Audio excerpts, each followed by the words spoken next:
All right. Welcome back to another edition of the Chasing Issues program, where we discuss culture, politics, and current events with the editors and writers of the Chasing Issues web magazine. We're your hosts. I'm Greg, and I'm joined with my co-host, Rob. Another fantastic day of podcasting. It is. It certainly is. Today's episode will discuss the foundational knowledge for U.S. citizens and the mother of all October surprises, the FBI's reopening Hillary's email case, and of course, current trending news.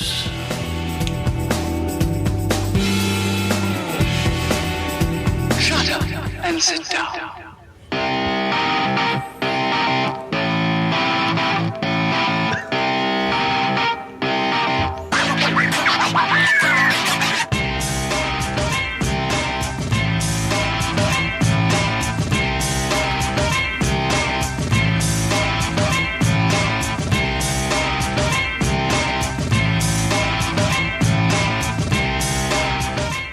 Like I said in the introduction, we're going to be discussing the foundational knowledge for U.S. citizens, the mother of all October surprises, the FBI's reopening Hillary's email case, and of course, current news trending. Rob, have you seen the lovely news out today? I have, and I'm dual-sided. I'm super happy and I'm skeptical at the same time. Call me the happy skeptical guy. Well, I certainly understand your feelings. You know, it always seems to be that way when you hear any kind of news that relates or refers to either Bill or Hillary. You know nothing's going to happen with them, but you kind of get a little excited just in case. I can't believe everything they get away with. It's just, it astounds me. So when we were in the Marine Corps, military in general, we had those CAT cards. You remember those things where you'd have like an ID card that had a chip on it? You'd have to put it in the computer in order to log on to the email system. And then if you took it out of there, basically you couldn't do the email anymore. And that was your life. You had to fix that email system. You had to have that card. You had to use it.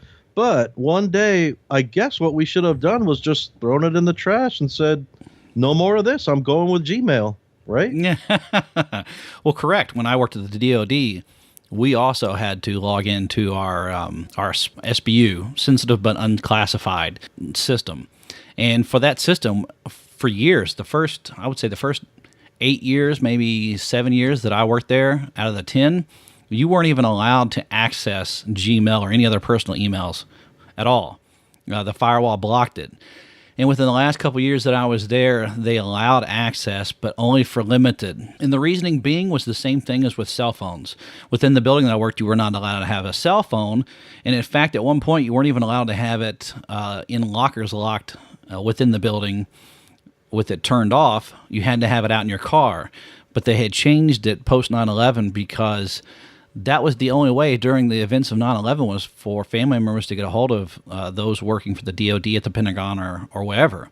And so the reasoning there again was so that there was quick and easy access in cases of emergency. You weren't supposed to be emailing or making phone calls during business hours. You could take a break and go step outside to your car or wherever and make a phone call, but that was the gist of it.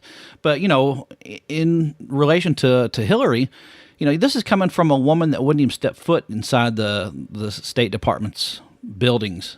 That was one of the big complaints when she first took over, in rumblings and rumors that was going around, was that she never made her way into the office. And that was actually one of her excuses to why she maintained a personal email service, because she was never inside the building. She was never inside the inner halls of government. She was always operating on the go, either flying or somewhere else. And that's also reportedly why she went through 15 different BlackBerries and electronic devices during her time there that ended up getting smashed, was because she had the bad habit of leaving them either on the plane or somewhere else. In other words, she'd use it for the time that she needed it, but the rest of the time she had to have a staff come up behind her and clean. Wow, just to get off on another subject a little bit, I've been to Army units before where I've walked through hangars and whatnot, and I've seen stickers that say "Soldiers Against Hillary Clinton," and I don't know if that's a conspiracy. I don't know if that's a club. I don't know what it says on the internet. But there's a stigma that she doesn't like the military too much and vice versa. And I'm not too sure all the real facts on that. Just something I've seen before. Well, if you could take her reported statements, and these are from reputable reporters like Kessler and a couple of the other ones that have written books about her. They have taken quotes from her her Secret Service security, her Marine One personnel, etc. Those that have been around her, even during her time when she was the First Lady of Arkansas, when Bill was governor there. Some of the statements from the Arkansas State Patrol, she really does not like any of the men in uniform figures around her. And I say men in uniform because a lot of people don't know that the Secret Service does not just include those in business suits. Within the White House itself and on the outside grounds, there are uniformed Secret Service personnel, and they do wear a uniform like a police uniform. And so she's made a lot of derogatory comments directly towards them or around them about them. So we get a lot of things on our Facebook page, also pointing to our website, where people will write in, and it seems like people have wrote in some complaints or a whole bunch of little facts that we've sort of responded to. And the latest response, the latest set of issues that someone has said is, I asked the question, so why do you like Obama? What has he done? And this person comes back with at least 25 accomplishments that Obama has done. And the reason we don't dislike people in government or whatnot, but we side with the conservative viewpoints, and we think that limitations are warranted, and we think that the conservative side likes limitations, and the liberal side likes to extend things past the limitations beyond what is common sense and becomes wasteful. But in this case, we looked at what somebody had written, and pretty much I saw that this, you could just Google this kind of stuff and come up with all kinds of facts for and against somebody. And we were going to kind of respond to it, but we thought, wait a minute, this isn't really about somebody collecting a whole bunch of facts and let's respond to them one by one. What this is about, and you mentioned what it was. What did you say earlier, what it's really all about? Should be just the foundational knowledge of American citizens or United States citizens.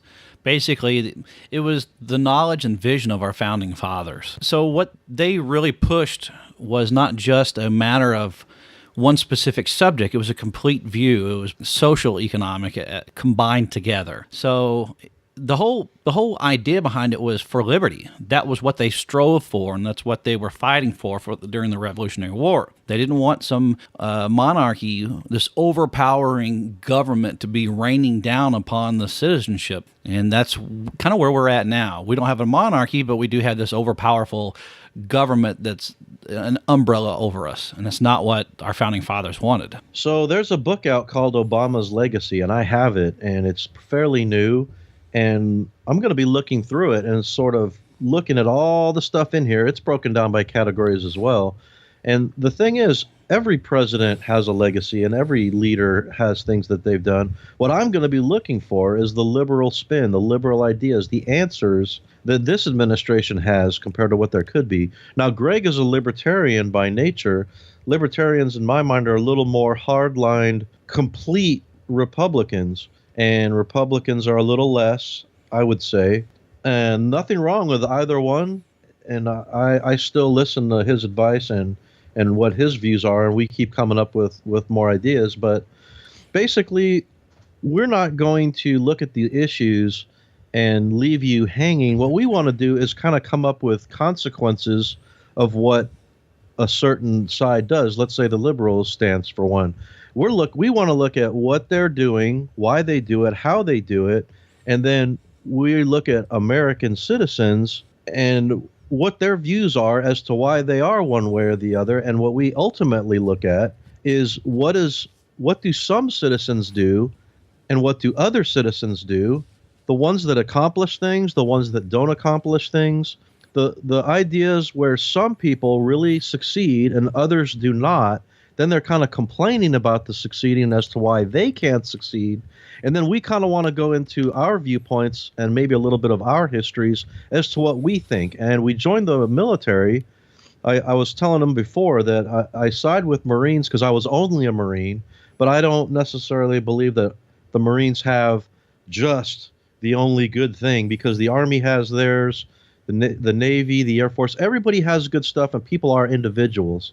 But with that being said, we want to kind of talk about positive outlook on life, upbringing from your parents and whoever brought you up. And after that, where do you go with life? And then you start choosing a political side. Would you say that's kind of accurate, Greg, on what we were sort of discussing? I would say that was accurate, but I will interject here real quickly. I know that you say you only come from the viewpoint of the Marines because that's all you served. I've served in both the Army and the Marine Corps, and I will pretty much always fall to the side of the Marine Corps. And the reason being is because while the Marine Corps and the Army are very similar in a lot of ways, the one thing that separates them the most, I feel, is the fact that they empower the small unit leader. If you can solve it or you can fix the problem somehow, some way, at the smallest level possible, that's what the Marine Corps would prefer and really pushes to empower that small unit leadership. Where in the Army, it's kind of like, let's follow the chain of command, let's work it upward. Well, okay, you don't need to follow the chain of command for every single little thing. Otherwise, it just becomes this big monolithic structure. You're always looking upward, and you shouldn't have to do that. You should have that ability to delegate downward and solve problems at the lowest solution possible. So you're saying that they sort of have the market on. How'd you phrase that? They're delegating out. They're really good at that. Correct. Empowering the small unit leader. I could go with that. And from there, they gain a whole lot of, what would you call it? A lot of pride, a lot of success. And then some people will view it as arrogance. But I don't know. There's a fine line between arrogance and success. Wouldn't you say, Donald? I think, he sure would. I think with that, there is... a lot more can be accomplished. I think it's more efficient because if you're solving things at the smallest level, then things, the bigger decisions can be left to the bigger leaders. The bigger brain power is employed with those bigger concepts and bigger ideas. So before we get too further into the podcast, let's go ahead and take a commercial break real quick.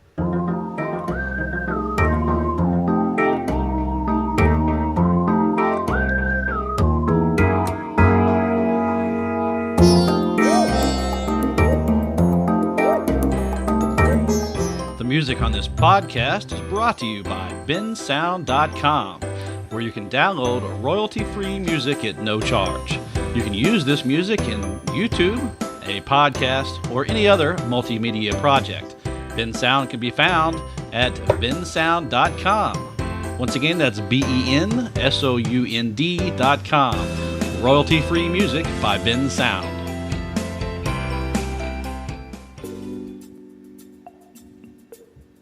Are you looking for a web host for your blog or website? The startup plan at Siteground.com gives you all the essential hosting features you need to accommodate a just getting started website or an existing average-sized blog, personal or business website. www.siteground.com, web hosting crafted for superior experience.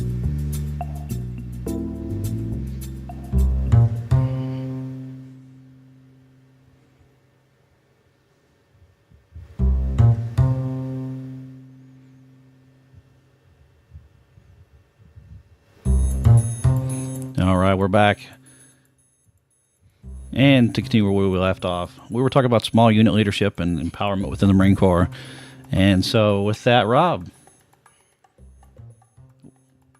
so you agree with me? The Marine Corps does empower the small unit leader?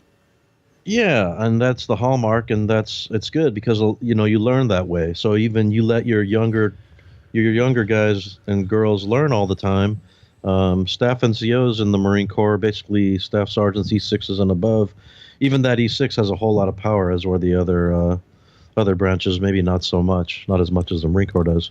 Okay, so why that's so important to me and why I put so much weight on that is because that's exactly how the Founding Fathers established and set up our government to be ran. It's supposed to be ran from the bottom up and not from the top down. You solve everything at the local level within local elections with the community as a whole, and that what cannot be resolved locally would then go up to the county level, and then from the county level up to the state level. So you lend your authority as a citizen to that local community government. The local community's government then lends it to the state, and then the state lends it to the federal government to make those final few decisions. And the Constitution is very specific about that delegated authority. And on top of that, up until I believe it was the 1960s, it was even ensured, because as we elect our representatives now for the House of Representatives in a direct vote for each state, it used to be that the state's legislative bodies would elect the senators to represent the state to balance it out. So that in our bicameral system, you had the state represented within the federal government, and then you had the citizens represented. And that's not necessarily being done anymore. One thing that the last election, or they were talking about during that debate was abortion, and Donald Trump kept trying to state over and over he wants it left to the states' rights, but Hillary was trying to bring it back into no federal, so she's trying to make everything. If you notice, they've been federalizing a whole lot of stuff these days, and if they could, Roe v. Wade, if they could just continue with that across the board and make everything the same everywhere, keep it going that way, that's what they want. But they continue to bring up the abortion and whatnot, those, like you say, those touchy-feely subjects, to get them away from economics and all the things that affect us a lot in our daily lives. Well, sure. And the original Constitution of 1788, it just said, basically, it referred to the federal government. Like I said, it was I'll have to look up the exact phrase, the very delegated authority within the Constitution. So this election, what do you think is going to happen? We got 12 days left? 11 or so. You got a prediction based on what's been going on these days? Well, Trump is blowing out the polls. I do know the latest poll this morning is showing that Hillary only has about an 8-point lead, so it's almost getting to that margin of error. But if you contrast that with the amount of rallies attendance, Trump's blowing it away. He's getting 30,000 attendees at his rallies, and then Hillary is getting, well, for one, she's been dragging Michelle Obama, the first lady, out with her to her latest one in Ohio, and Tim Kaine was supposed to hold a rally, but they canceled it after he tried to hold a rally and only 30 people showed up in Florida. So he just doesn't draw I think people. He was rallying the platoon. That was his rally point. Well, with 30 people, you're not even going to get a platoon, and platoon average is about 120 men, or women. He's got a squad. Yeah, he's got a squad. So he's missing a little. Yeah, I don't know what he's going to end up doing. I think for him, he just doesn't carry enough weight, credibility. Nobody recognizes really who he is. So he doesn't need to be out campaigning. They can just call that one a quit. If he's going to campaign, he needs to be attending campaigns with Hillary. But the thing is she's not even campaigning really strong herself. And it's not just in numbers of attendees. She's just not holding as many. She did, I think, one yesterday, and Trump did 3 or 4 all in one day. I mean, that man is on the go nonstop. Every day he's out campaigning. Definitely got a lot of energy, that's for sure. Well, he's campaigned more than anybody I've seen in my lifetime, and I'm in my 40s, so. Yeah. I mean, it's going to be interesting to see what can happen. A lot of people, I had a lot of conversations before a couple months back where he was the only one standing, and people giving me a lot of flack for supporting him at all. And they kept saying, don't you know she's going to beat him? And I think the reality is, even if that's the case, he beat out all the other candidates, Republican side, and he's gotten bigger numbers than we've ever seen before, wouldn't you say? Oh, yeah, of course. So this is about the best it's going to get. And if he loses, it seems to me the conservative viewpoints are on their way out. And I don't know, are we going to see him again? I mean, we are really going in a strange direction.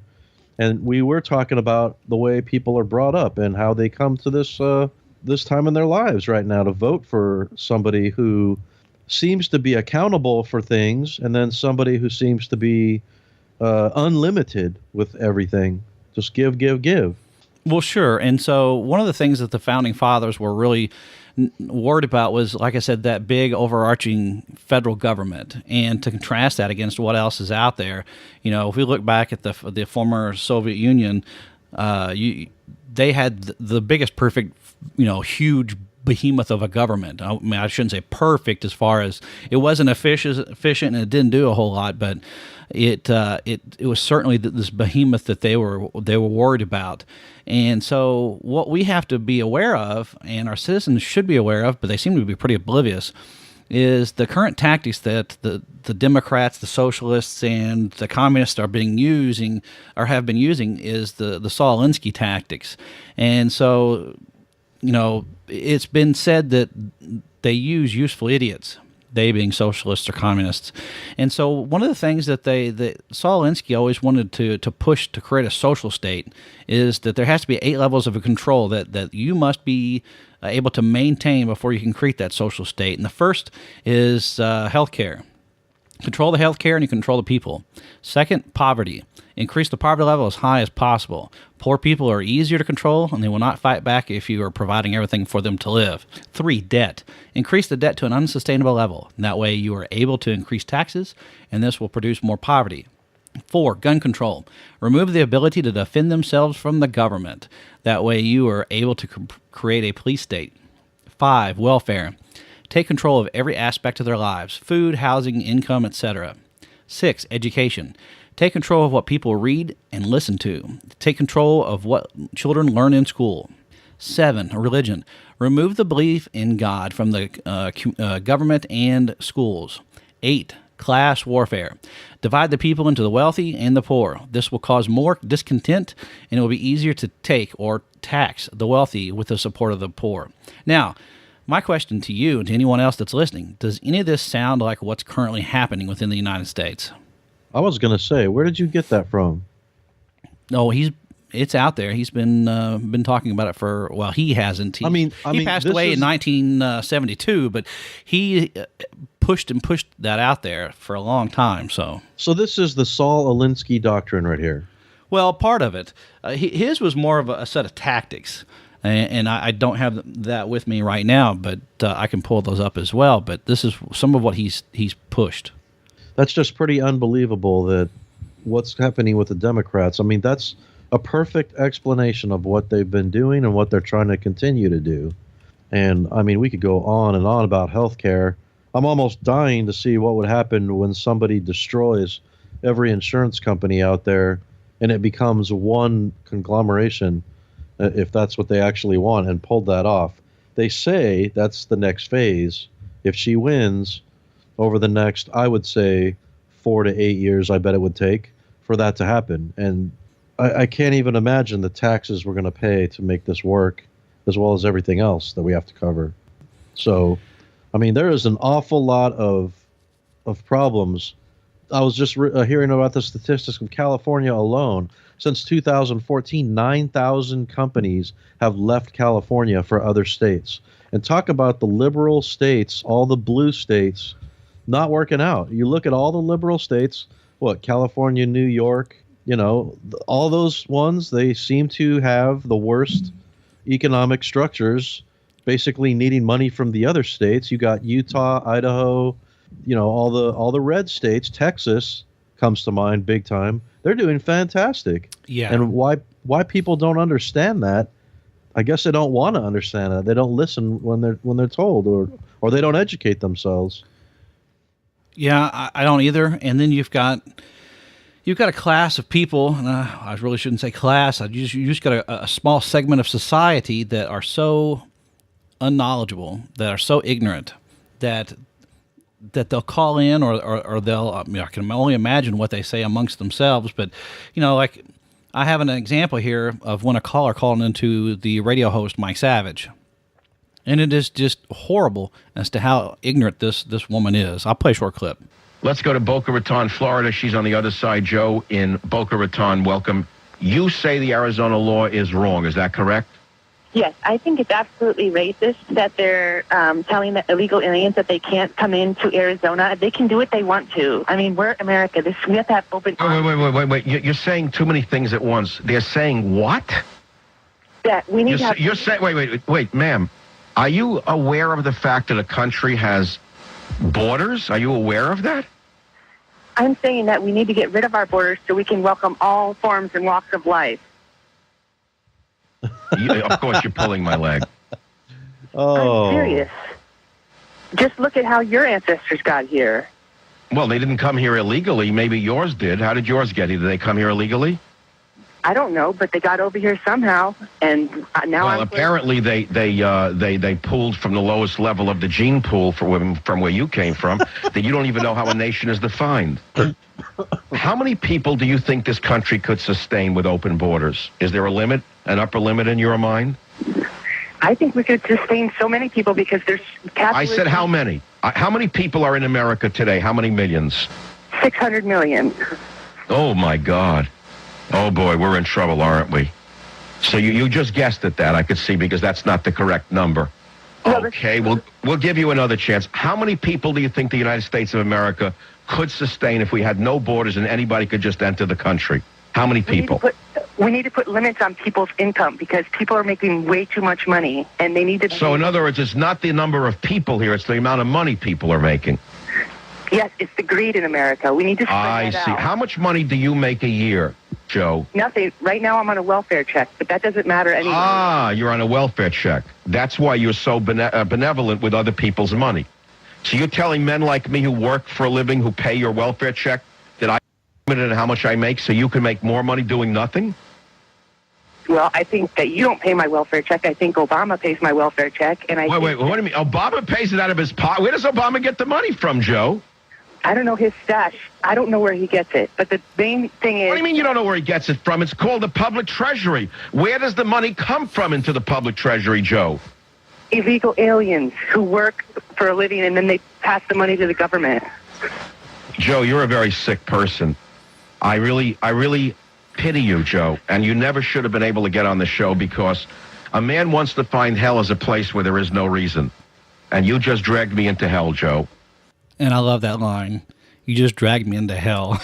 well, I'm sure he's actually super happy that she came on because that was about a huge array of ignorance right there, and that's gonna work out for the show. But I mean, this stuff that just amazes me. People don't understand that the only reason that there's money to go around is because the government's got to collect the taxes from the people who make it so they can give it to the people who don't. I mean, without people making money, there's no United States.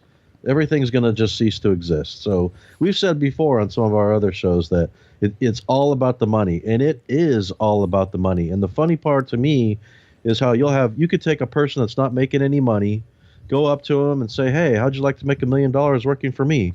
What are they going to say? They're going to do it. They're not going to. Then, as soon as they start making more money, all of a sudden they're going to start changing their tune and views on everything. So, and there's really no difference between one person or the other, and that's the part that drives me nuts. People will talk about some sort of privilege or whatever, and basically it's hard to say that when you can look left, look right, and you've got people that are succeeding, and then some that are not, and it's just different everywhere you go. When you see that person succeeding in one area, it's really hard to blame it on another person because it's just not fair. I mean, anyone can do anything. And we joined the military. That was an option, wasn't it? Our option when we were young was we were going to go ahead and join the military, and that's what we did. And from there, even though we were not rich by any means, our motto was earned, never given, and we earned everything. And that's how we live our lives now, and we don't look back. So now we have to find a balance between, being nice about it, being not so nice about it, coming up with the solutions, agreeing, and we try to get as many people as possible thinking higher thinking, not oh, woe is me and I can't do it and I'm just incapable and it's not fair. That is not the case. That is never the case, especially in America. You just have to know what you're doing and go for it. Or you don't even have to know what you're doing, but you have to want it and go after it. True. And the thing is as sad as that recording was, and she may be in a very small segment of society. However, when I have conversations with family members or people that are within my circle that are Democrats, they may not be quite this ignorant. They do have small seeping forms of it. They always talk about, well, this wealthy person only got wealthy because they stole the money, or their success is only begotten at somebody else's expense. They always look at the Republican Party as being just this big evil party that's not out there trying to improve things for America. They always look at the only savior within our government is going to be the Democrats. And you could easily probably say the same thing about those that vote Republican, et cetera. But I don't think that they understand just exactly how to make that kind of money. The ones that I've spoke with tend to be big union people, ones that have had that information and that misinformation fed to them over years. They just take that information and go with it. They never do their own research. They never do any reading. They never research and read any historical books, or they don't own their own business. Most of the small business owners that I know are all voting Republican, or certainly if they're not Republican themselves, are voting for Trump this election cycle. So my thing with this whole segment about the foundational knowledge for U.S. citizens is, at what point, to go back to her, she doesn't know where the money comes from, her being the caller into Mike Savage's show. At what point does she or anyone else have the right to a claim on someone else's time, talent, or treasure? So what I'm wondering is, at what point do I look to you, Rob, and say, okay, I don't have enough, but you've got plenty, and so I'm going to claim some of it. You need to share that with me. Okay, so what part of it am I going to take from you? Are you going to just come over to my house and work for free because you've got plenty at your house? You need to come to my house and help me build a wall, or help me, fix my fence, or you need to come over to my house and help me do things around the house so I can work and make extra money outside the home? Or do I tax your talent? You've got this amazing talent. You could be this musician that's making millions of dollars a year. Do I take some of your work? Or if you were a writer, do I take some of your work and I get to publish it in my name? Do I have a claim towards that? Because your talent, your knowledge that you've accumulated over the years, and your talent to string an articulate sentence together and write this manuscript, whether it be a screenplay or a manuscript for a book, it doesn't matter. Do I have a claim towards it? Or what about your treasure?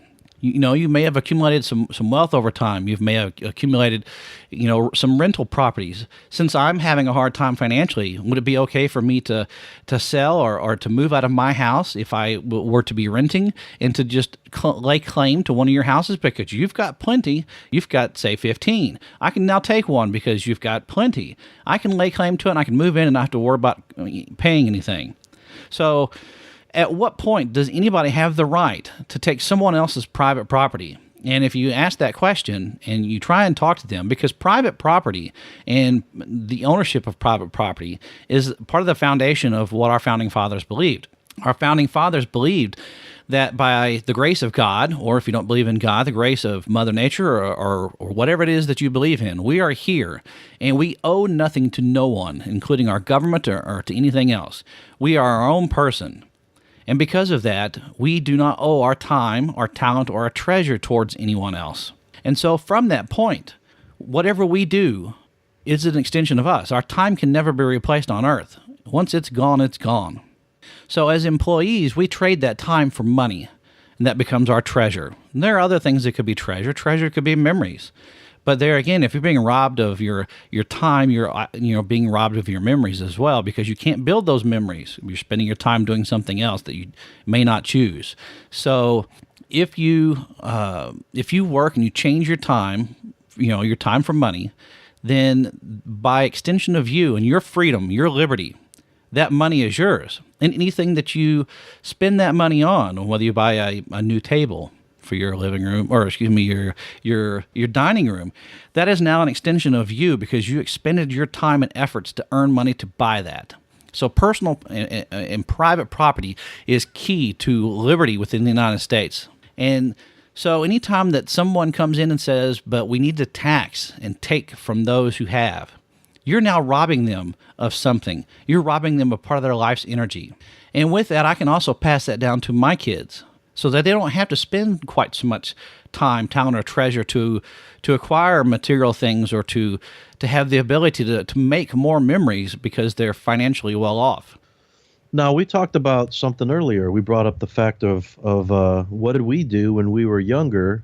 What was our history somewhat? We talked about reading books. You know, I mentioned that from day one, I was looking at books. One that came to my mind was Lloyd Alexander's Book of Three, and that leads you to the Black Cauldron, the Chronicles of Prydain, all that. You talked about The Hobbit. We talked about Piers Anthony books, Immortality series. But the point is you start with visions.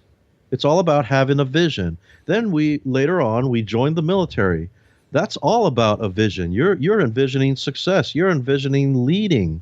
And when you stay in the military, you're still working on your success level. You're still working on perfecting the way that you deal with personnel and all that stuff. And then we start looking at higher education. We start looking at college. So, and just to throw it out there, the military is a way to get a college degree. Now, I've got a couple myself, and I did it in the military. And, it's part of it is the upbringing. Part of it is the positive reinforcement from parents. You have to make sure you're doing that. And the reason I'm going over this stuff is because when we look at our society today, we've got different people and we have different parties. You have a party that's talking about self-reliance and responsibility. You have a party that's talking about other people being responsible for the ones that don't have the self-reliance and the responsibility. So we say that it's all about the vision in the beginning. You have to have the vision. And then after that, you have to continue to go forward, always envisioning something. I would even venture to say, now this sounds funny, I could even bring up The Walking Dead. I could bring up Breaking Bad. I could bring up all these shows that we watch. Once again, you're putting stories in your mind. You're following something. You're staying on point. You have that vision. It's making you happy inside. And now you feel fulfilled. Now you're working on to the next show and the next show. Now, is there a pattern between the people that are happy and they are watching all these shows, especially the Grateful Dead, right? Or yeah. What am I saying? The Walking Dead, right? Yeah. So, I mean, people were just dying to see that last episode, and now they're super happy. Well, maybe scared a little bit, but it was fantastic though. now they're fulfilled again. So look at the pattern as you go around and you analyze people. You see the side of the party they're on. Which ones are happy? Which ones have vision? Which ones have a lack of vision? And do they read books? And do they study? And do they get engrossed into, let's say, television shows or movies or whatever? Whatever puts those things in your head that makes you happy and makes you always want to keep going forward, keep moving. That's kind of, you want to talk about the gray lines and breaking things down to brass tacks. Right there, it's you got to start with the vision, then you have to keep the vision. And I suppose part of it is your upbringing, and that is on us. That is going to be on the parents or whoever influences you as a child. Well, and that's true. And no matter how much you enjoy watching, a movie or a TV show, you can spend it and enjoy it and build those memories with your spouse or whoever you watch the show with, or even watch them by yourself to relax, unwind, and everything else. But the biggest factor that I think that you've keyed in on that you've not spelled out is that you have to have personal growth. You have to have that vision and then that personal growth along with the goals that you've set with that vision. Yep, and definitely where we went to, the USMC, that's all about growth, constant growth. And whether you're in there for 2 years, 4 years, 20 years, it is a constant growth thing. I guess maybe once you figured out that you've grown enough, or maybe your goal was to actually make other people grow, that you either left or you stayed. But after that, you should be taking all those principles and you go out to the world and all you do is win. And that's basically what we want. Now we have to analyze pretty much, why are people not winning? What is the problem? What is the gridlock? What's the block in the road? I mean, a lot of people, they're blaming it on race. They're blaming it on a lot of things. But like we said, look left, look right. Who's making it and who's not? If someone's making it and they're like you, why are they making it? What can you do? How can you simulate into that? Now, when we talk about politics and gray lines, I think simulation is a big deal here. You got to simulate into the environment that you are in to succeed. And if you don't, what's going to happen to you or not going to happen to you? Well, correct, and that's not just with here in America. No matter which country that you choose to immigrate to, you can't just always be yourself. You have to be part of that culture. How much you choose to be is up to you, but you're never going to be quite so successful if you don't assimilate and take in their culture. You've got to fit. You can't be that extra puzzle piece that doesn't fit within the picture. And it's the same way with the military or the Marine Corps itself. You talked about you could stay in, however long you choose based upon your contract or if your commission if you're an officer. But at some point, hopefully you're making those choices for your personal growth on your own. But whether you want to or not, in the military, you're going to grow one way or the other, even by not making a choice. But the thing is that even when you get back out to the civilian world, you should still be reaching and striving to try to grow personally. Whether it's picking up an additional book on money or finances or running a small business or emotional intelligence, it doesn't matter. Even if you want, like you pointed out with some of the fiction books, even if you don't want personal growth directly in the form of a self-help book, you can still find personal growth by reading a fiction book. Find strength in the characters that are introduced. Have empathy with them. You can build a lot even off of a fiction book. I think what it all boils down to, what we're really saying is, you are thinking. You're definitely always thinking, and you're always moving forward, and you're improving just by being involved in things. True. And if that's not enough, then the latest studies that have come out about Alzheimer's and dementia have shown that those adults in their later years that are involved in reading and solving Sudoku and other mind puzzles, they have an extremely I'll get the word out in a minute, a low rate of ever obtaining dementia or Alzheimer's because that brain is active. It's kind of like a muscle.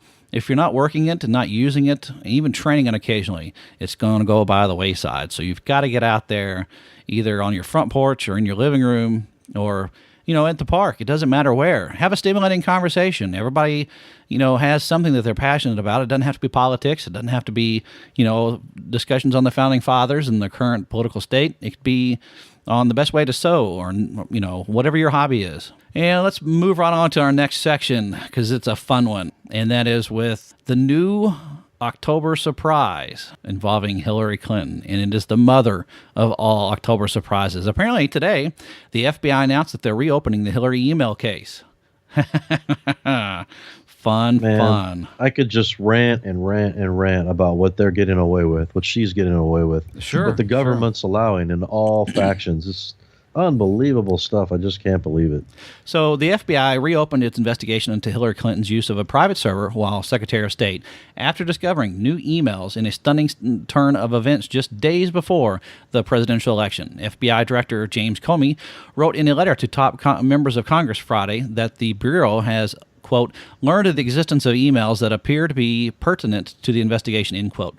Now, Comey did not go into detail about those emails, but he only said that they surfaced, quote, in connection with an unrelated case, end quote.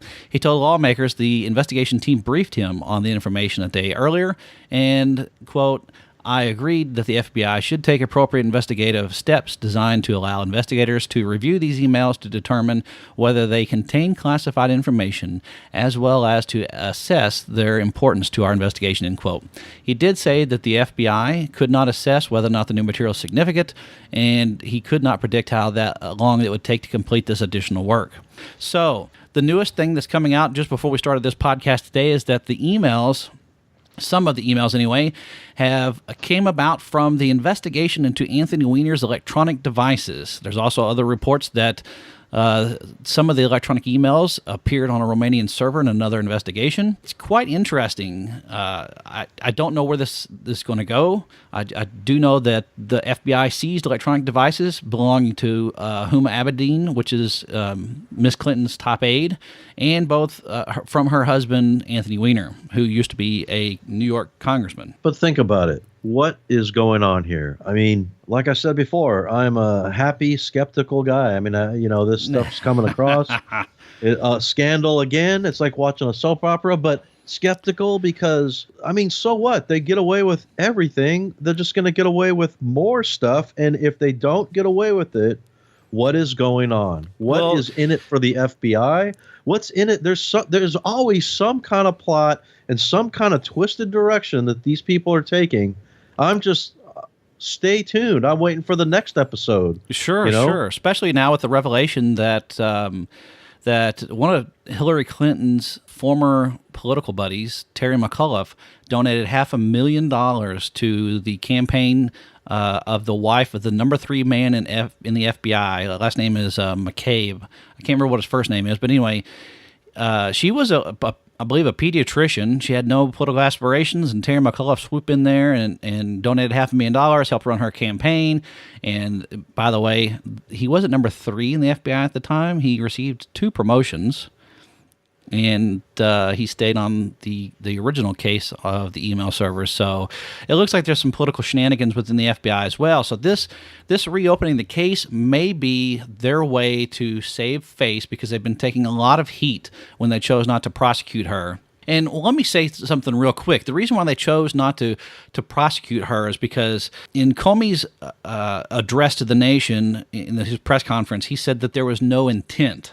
Now, to back that up, as a former law enforcement officer, anytime that you have to take a look at what could be a crime, you have to have the action and you have to have the intent.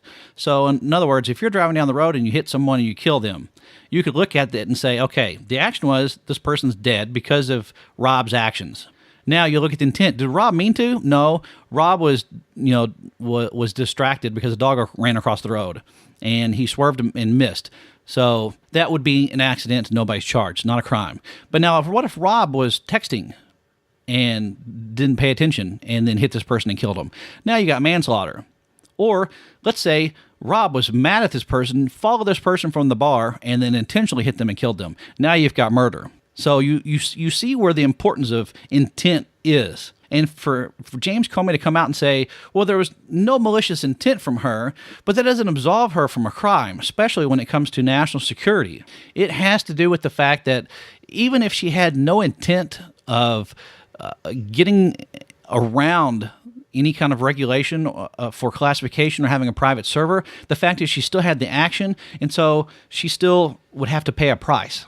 So once a person is subpoenaed, and then after that subpoena, they start deleting emails against the law, number 1, correct? Correct. You cannot destroy evidence Now, once you've been cover-up, asked. correct. Now, having a cover-up like that shows direct intent. The cover-up itself, Trey Gowdy hammered James Comey about this. It shows direct intent. It doesn't matter that they didn't have intent to begin with. They could have just charged them with neglect, okay? Because they may not have the intent to intentionally have committed those actions. But to do a cover-up, now you're specifically showing intent, not on the first crime, but by doing the actions of the cover-up, you're showing intent to circumvent that punishment. And that by itself is a whole nother ball of wax. And they didn't even charge her with that as well. So I've got big issues with this. You're a big intelligence guy. What is the crime for what's going on there? I mean, well, for one, she couldn't even run for office. She's barred from running for office, for any office, much less for the office of the President of the United States. And I'll have to look and see what that exact what code that is. But she cannot run for political office because of her actions. Yeah, pretty soon, man, we're going to bust out the penal code handbooks and we're going to start discussing law. That's what we're going to be doing pretty soon. I've taken quite a few law courses. I've got books. You've got stuff. You've got experience, former law enforcement. We're going to start talking about the law, and that's going to, it could be in the form of this situation. It could be in the form of rioting and all the other stuff against police officers. We're going to break out the penal code handbook. That's going to be a fun one. I'm waiting. Yeah, it's U.S. Code Title 18, Section 2017.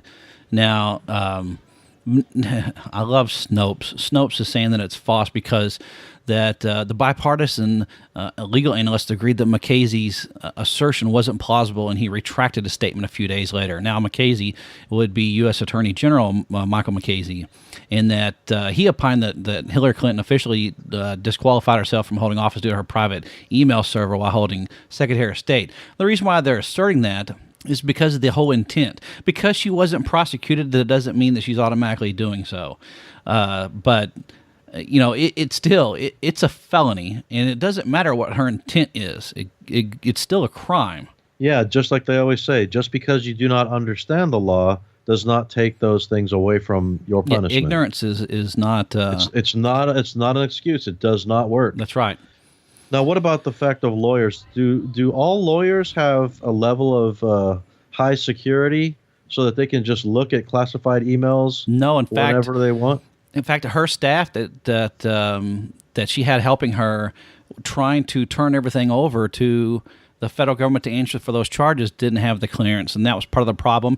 And in fact, to make even matters worse, is the investigating staff at the FBI did not have the appropriate clearance. That was part of the reason why the email investigation took so long, is because they had to rapidly process their clearances through, and then once they got that clearance level, then they could go ahead and proceed and then do the investigation. I don't understand how that doesn't raise red flags either, because you're letting all these people read all your classified information that are not supposed to have it. They could have simply forwarded this stuff on to anyone they want. They could have saved it on thumb drives. They could have given it to anybody. This is absolutely absurd, and this is what happened. It's amazing. It certainly is.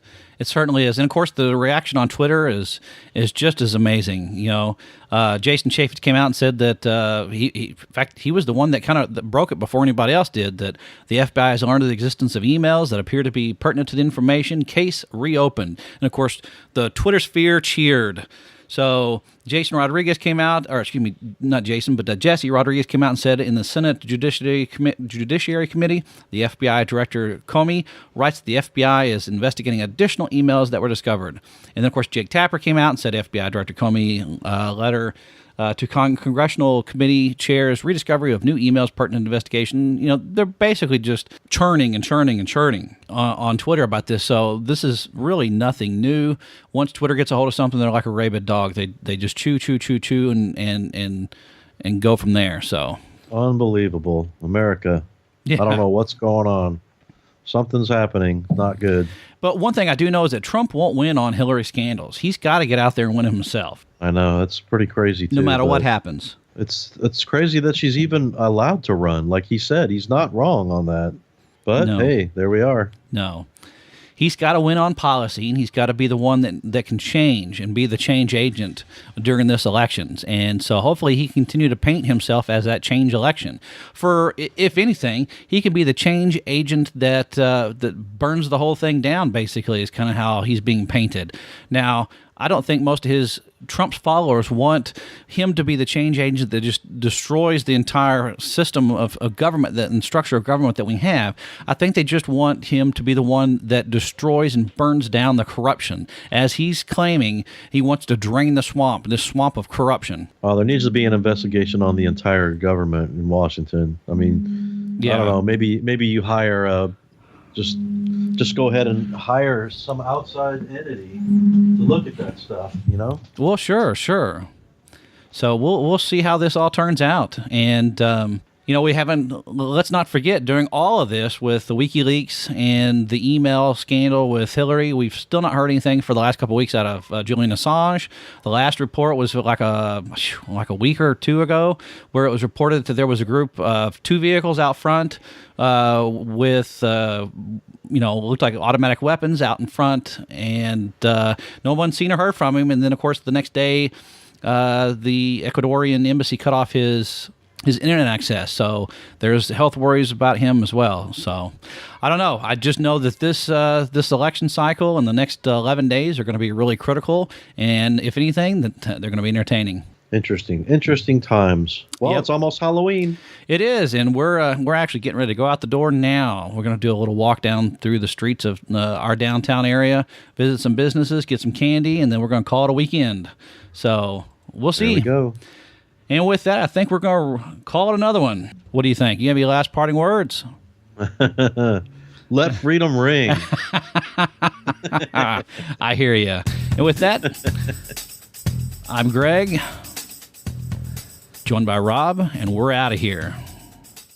Thank you for joining us this week. And if you like what you hear, don't forget to support us. You can donate on our chasingissues.com page, or you can like us on Facebook, follow us on Twitter.